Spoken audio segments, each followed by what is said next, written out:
"You won't get a cent," she spat, her lipstick curling into a smirk. "Not a single coin from your son's will, I promise you that." My daughter-in-law leaned back in her chair like she'd already won. The lawyer shifted his papers, his lips twitching with something I recognized too well, suppressed amusement. I didn't flinch. I never do when someone underestimates me, because that's where the mistake always begins. I remember the first day I met her. My son brought her home, eyes bright, proud. She was beautiful, calculated in the way her smile lingered, the way she held his arm. I tried to trust her, for him. He saw love, I saw ambition. I said nothing. My silence was mistaken for acceptance. But silence is never empty. It's observation. It's preparation. When my son got sick, I noticed the shift. Her patience thinned. Her smiles became staged.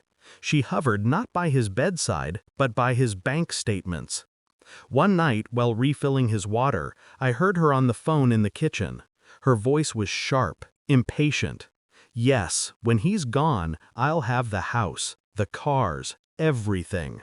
His mother? She's nothing. I'll see to it she gets nothing." My son coughed in the other room. She didn't even pause. That was the night my heartbreak hardened into resolve. I didn't confront her. Confrontation is loud, and loud people lose.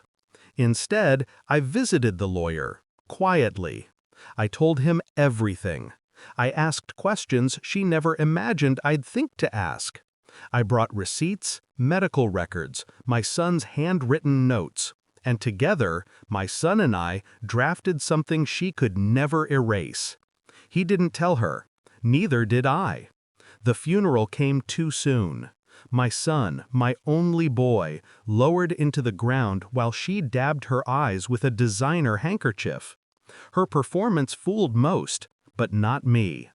2 weeks later, she summoned me to the will reading like I was a beggar waiting for scraps. I sat quietly. She gloated loudly. Finally, she sighed as the lawyer began. "Let's make this official." Her name appeared first, as expected. The house, the cars, the joint accounts. She straightened in triumph, throwing me a sideways glance, savoring my supposed defeat. Then came the pause. The lawyer cleared his throat. His eyes flicked toward me, then back to the page. "There is one more item." I leaned back, folding my hands in my lap. My heartbeat steady, measured. I had waited for this moment. The lawyer continued, voice calm but deliberate. "To my mother, I leave controlling interest in my company, as well as full rights to the family trust. No decision regarding assets may be made without her approval. Furthermore, all inheritances distributed to my wife remain conditional upon her continued residence in the family home with my mother's consent." The room froze. Her face drained of color. What?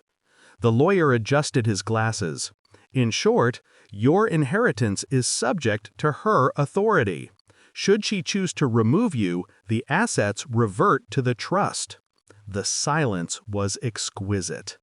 Then came the sound I had been waiting for, her chair scraping as she staggered up, her knees buckling. She fainted. They rushed water to her lips, fanned her face, tried to bring her back. I simply sat, hands folded, calm as stone. When her eyes finally fluttered open, they locked on mine. That was when she understood.